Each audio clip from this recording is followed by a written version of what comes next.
ఒకసారి బ్రహ్మదేవుడికి మరియు విష్ణుమూర్తికి మధ్యలో ఇద్దరిలో ఎవరు గొప్ప అనే వాదన జరుగుతుంది. బ్రహ్మ నేను గొప్ప అంటే విష్ణువు కాదు నేనే గొప్ప అంటూ పెద్ద యుద్ధమే జరుగుతుంది.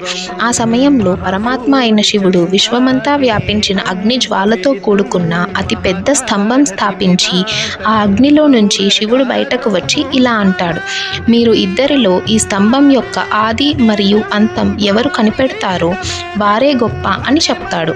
విష్ణుమూర్తి వరాహావతారం దాల్చి భూమి లోపలికి స్తంభం యొక్క అంతం కనిపెట్టడానికి వెళ్తాడు. భూమి కింద 7 లోకాలు అనగా అతల, వితల, సుతల, రసతల, తలతల, మహాతల మరియు పాతాళ లోకాలు, ఇలా అన్ని లోకాలు చూసినా స్తంభం యొక్క అంతం మాత్రం కనిపెట్టలేకపోతాడు.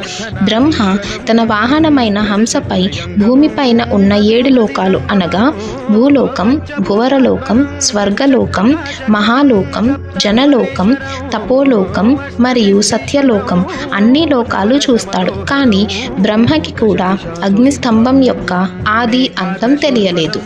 కానీ బ్రహ్మ శివుడి వద్దకు వచ్చి తాను ఆది మరియు అంతం కనిపెట్టానని చెప్పి దానికి సాక్ష్యంగా మొగలి పువ్వుని సాక్ష్యం చెప్పడానికి తీసుకొస్తాడు.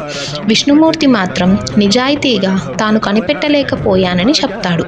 బ్రహ్మ అబద్ధం చెప్పినందుకు శివుడు ఆగ్రహించి బ్రహ్మకు భూమిపై పూజలు అందుకునే అర్హత లేదని, అలాగే సాక్ష్యం చెప్పిన మొగలి పువ్వును ఏ పూజలోనూ వాడరని శపిస్తారు.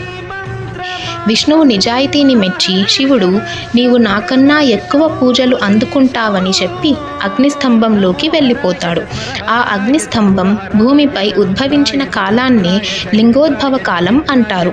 ఆ సమయంలోనే శివరాత్రిని జరుపుకుంటారు.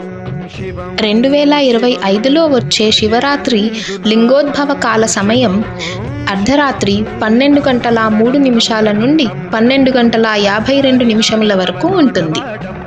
మీకు ఈ కంటెంట్ నచ్చినట్లయితే లైక్ చేయండి, షేర్ చేయండి, సబ్స్క్రైబ్ చేయండి.